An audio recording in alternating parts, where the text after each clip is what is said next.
Hello friends.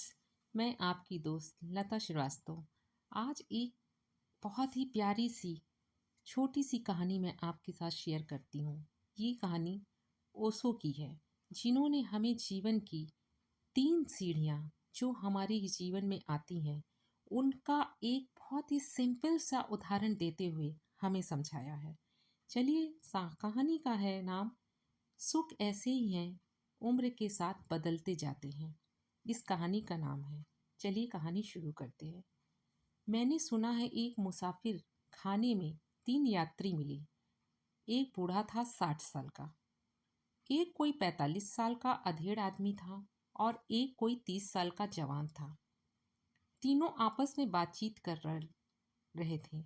उस जवान आदमी ने कहा, कल रात एक ऐसी स्त्री के साथ मैंने बिताई कि उससे सुंदर स्त्री संसार में हो ही नहीं सकती है, और जो सुख मैंने पाया वह अवर्णनीय है।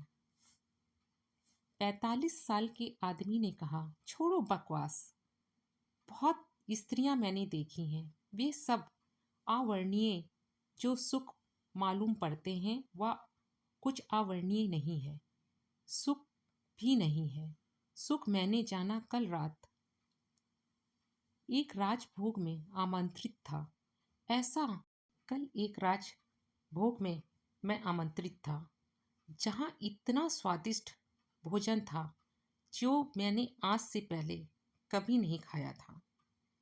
तो तीसरे 60 साल के आदमी ने कहा, ये सब बकवास, असली बात मुझसे पूछो।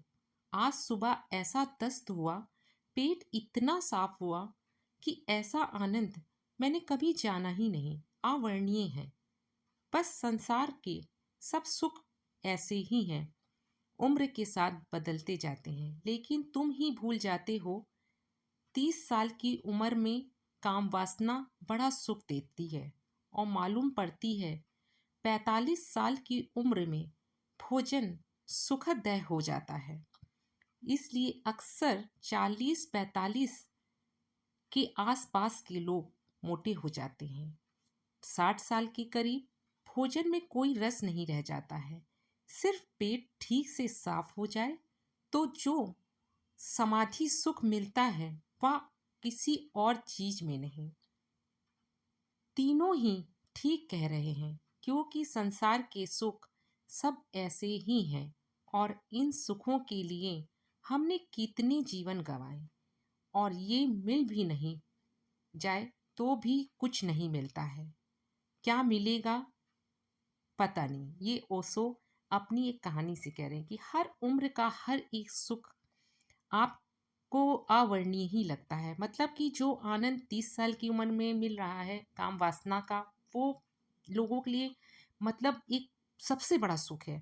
45 साल की उम्र में जो अच्छा भोजन आप खा रहे हो वो उसके लिए बहुत ही अवर्णनीय है। उसी तरह 60 साल का व्यक्ति खाने पीने की वस्तु से दूर होके सिर्फ अपने पेट पे ध्यान देता है। यही स्थितियाँ जीवन की हैं, और वो ही हमारे उम्र के साथ बदलती जाती हैं। आपको हमारी ये कहानी यदि ओशो की है अच्छी लगे तो प्लीज़ हमारे चैनल को सब्सक्राइब कीजिएगा, लाइक कीजिएगा, सुंदर से कमेंट दीजिएगा और चैनल को शेयर कीजिएगा। Okay, thank you so much. Radhe Radhe.